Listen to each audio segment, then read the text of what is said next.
పార్టీలో party supreme, party ఏదనుకుంటే అది చేయడం ఇక్కడుండే నాయకత్వం కూడా గుర్తుపెట్టుకోవాల్సిన అవసరం ఉంది. అందరం గుర్తుపెట్టుకోవాల్సిన అవసరం ఉంది.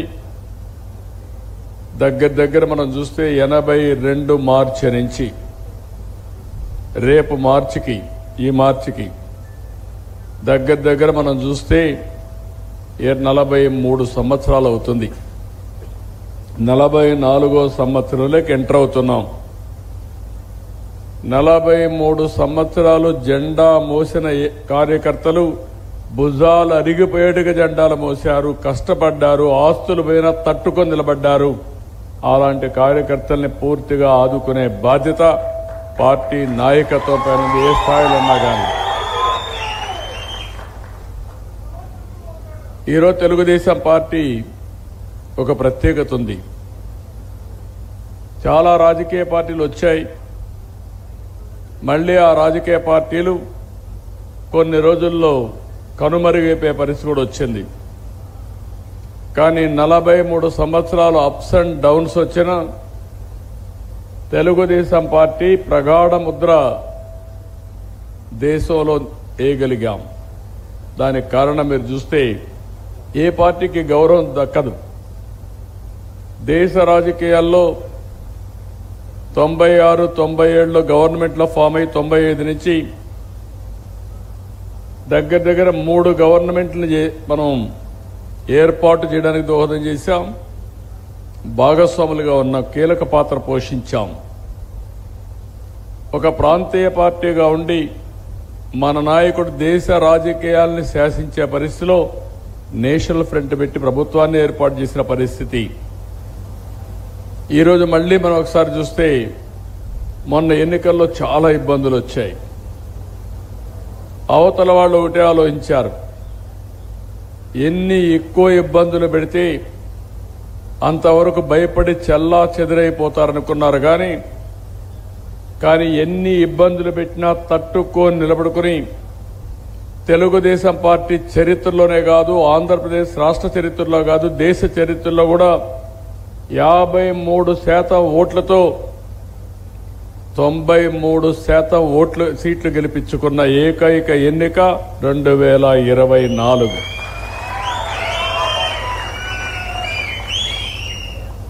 దాని వెనకాన మీ కష్టాలున్నాయి. మనం కూడా ఎక్కడికక్కడ ఫోన్ ఇచ్చేస్తాం. దాని వెనకాన మీ కష్టాలున్నాయి. నేను కూడా చాలా జాగ్రత్తగా రాష్ట్రం కోసం, కార్యకర్తల కోసం పనిచేశాం. అడుగునా మీరు చూశారు. ఇప్పుడు కూడా మీటింగ్లు అడిగారు. 9 నెలలుగా బూతులు మాట్లాడడం మానేశారు. అసెంబ్లీ ప్రశాంతంగా ఉంది, బయట కూడా బూతులు వినపడం లేదు అని సర్వత్రా హర్షాన్ని వ్యక్తం చేసే పరిస్థితికి వచ్చారు. రాజకీయాలకు వచ్చింది తిట్టుకోవడానికి కాదు, దూషించుకోవడానికి కాదు, పోటీపడి ప్రజా జీవనంలో మార్పులు తీసుకురావడానికి, జీవన ప్రమాణాలు పెంచడానికి. అలాంటిది మనం చూస్తే ఒక శత్రువుల మారిగా మనల్ని కావాలని ఏ విధంగా వేధించారో మనం చూశాం. ఎప్పుడైనా సరే మీరు గుర్తుపెట్టుకోవాల్సింది, ప్రజా కోర్టులో ఎవరు తప్పు చేసినా దోషులుగా నిలబడక తప్పదు. అదే 2024లో జరిగింది. ఇక్కడ నేను మిమ్మల్ని కోరేది, మనం గెలిచాం, అయితే రాష్ట్రం కోసం పోరాడాం. నేను కూడా ఎప్పటికప్పుడు ఈ పార్టీని కాపాడుకుంటూ వచ్చినప్పుడు మీరు చూస్తే మొన్న ఎన్నికల్లో కూడా ఎవ్రీ స్టెప్ మీరు చూసుంటారు. కొన్ని మీకు అనుమానాలు వచ్చాయి, ఏం చేస్తారు, ఎట్లా ముందుకు పోతారని. నేను వేసిన ప్రతి ఒక్క అడుగు కూడా సునాయాసంగా పార్టీ గెలవడానికి దోహదం చేసే విధంగా అడుగులేశాను తప్ప ఇంకోటి కాదు. ఆ విషయం మీరు గుర్తుపెట్టుకోవాల్సిన అవసరం ఉంది.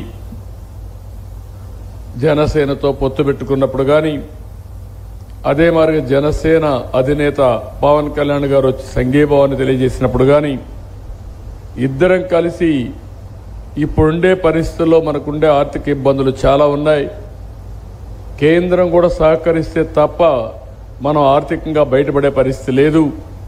కాబట్టి కేంద్రంలో కూడా ఉండే గవర్నమెంట్కి సహకరించాలనే ఉద్దేశంతోనే ఎన్డీఏ గవర్నమెంట్ ఫామ్ చేయడం కానీ, మన యొక్క ఉనికిని కాపాడుకుంటూనే కేంద్రంతో కూడా భాగస్వాములయ్యాం.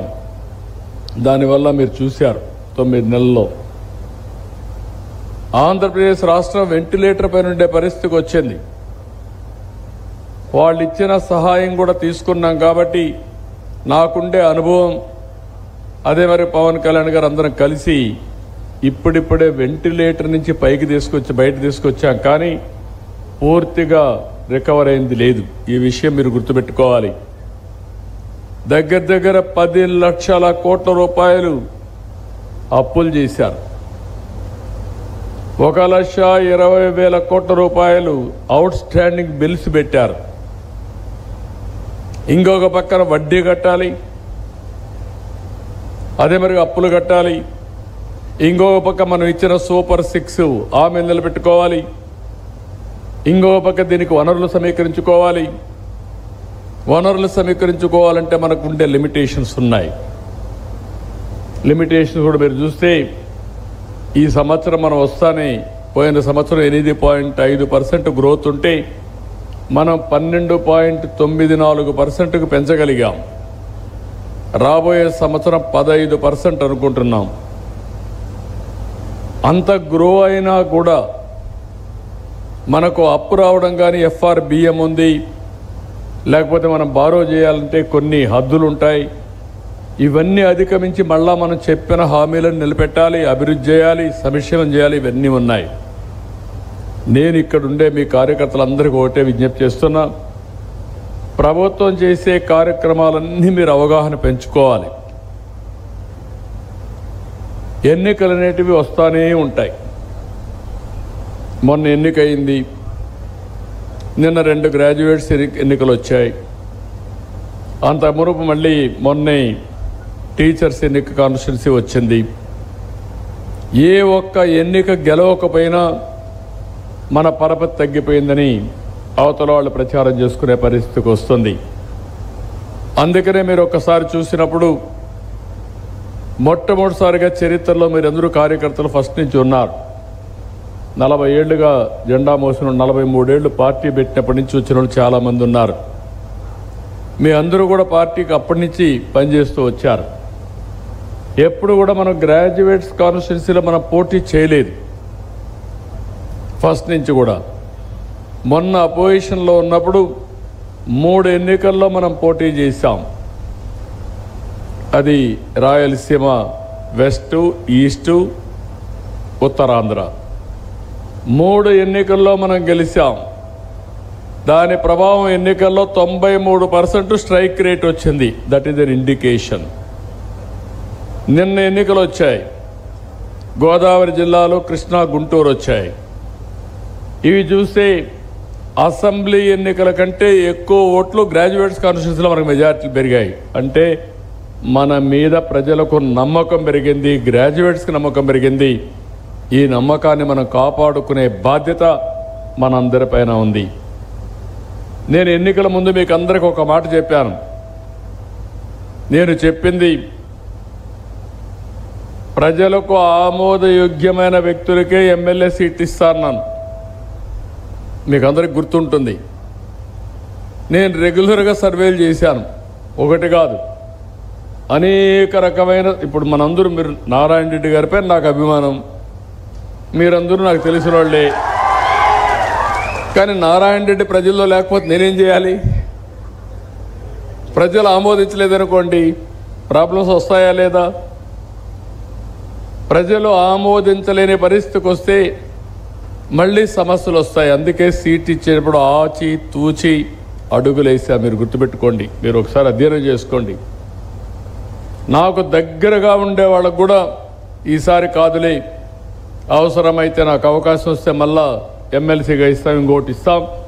పార్టీ గెలవాలి, కార్యకర్తలు కాపాడుకోవాలి, ఈ రాష్ట్రాన్ని మళ్ళీ పునర్నిర్మాణం చేయాలని ఏకైక ధ్యేయంతో, ఒకే ఆలోచనతో